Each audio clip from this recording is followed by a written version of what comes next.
one of the things I really admire is the way in which there's a sort of stripping away of people's self-conceptions, especially where honor and chivalry are concerned in the books. And I think of Tyler Lannister at one point calls delusions of valor, this idea that there's some nobleness involved. So it really seems like part of the project to interrogate that idea. It doesn't, I don't see any... Yes, I mean, I don't know, since I was a little kid, I've been fascinated by knights, and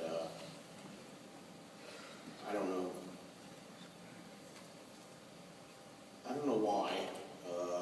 Something in my formative, I saw Richard Green and the Adventures of Robin Hood on TV at an impressionable age, or maybe in the projects we weren't allowed to have dogs and cats, so I couldn't have any pets. So I had these pet turtles that I had an old Mark's tin litho castle in classic knight, and that fit on this little cable that was beside my bed, and I put the turtle holes in there. And then I started making up adventures because the turtles lived in a castle and must all be kings and knights.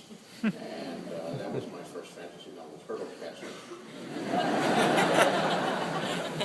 I don't think any of that survived, so I can't get into the fishing archives. I never had a chance to read Turtle Castle. But even back then, I was killing all my characters because what I discovered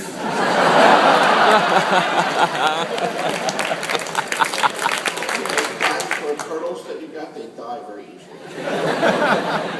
They last like a month and then they're dead. You're going to get another turtle. It costs like 15 cents. So I invented all these stories about, when they were killing each other and they were poisoning each other and there were duels over the turtle maidens and so forth. That must be the result that they were always dying. I've got sidetracked. Well, the turtle cast. Oh, yeah, knights. So the turtles gave me my first with knights and swords. But even as an adult, as I read more history, chivalry is unendingly fascinating to me because if you've actually studied the tenets of chivalry, it is one of the most idealistic warrior codes ever conceived. The ideal knight was indeed supposed to be, in almost Tolkienist sense, a warrior for the good. He was supposed to defend the weak and the helpless, and there was a religious component too. Knights had to stand vigils and all that.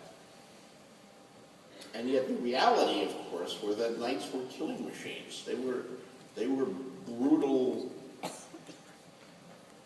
slayers, encased in armor, riding gigantic horses, and they killed enormous numbers of people. You read these battles in some of the medieval chronicles, and the knight kills 20 or 30 people. And they did that. I think those chronicles are fairly accurate, but you have to remember that here's a knight who trained in combat every day for most of his adult life and indeed most of his childhood, and he's encased in chainmail and plate with a helm on his head, and he's armed with a sword, and he's fighting peasants who have sticks. I could probably kill 20 of them too. You're in the right situation there. So, and they would do these, once you were in your castle, it was very hard to get anyone out of the castle. So the way you got people out of the castle was by riding through the countryside and murdering every peasant man and farmer and raping every woman and setting all the crops on fire and killing all the things. Then maybe the other guy would come out of his castle to fight you. So you have this extremely idealistic code and this extremely ugly and brutal reality. And out of that juxtaposition, to my mind, is what makes drama. Drama and tension in fiction and literature and television and film comes out of conflict, and sometimes conflict between characters, but sometimes internal conflicts too, between your code and your reality, between the idealism and the brutality. And maybe that's what has always interested me about knights. Well, this is a question that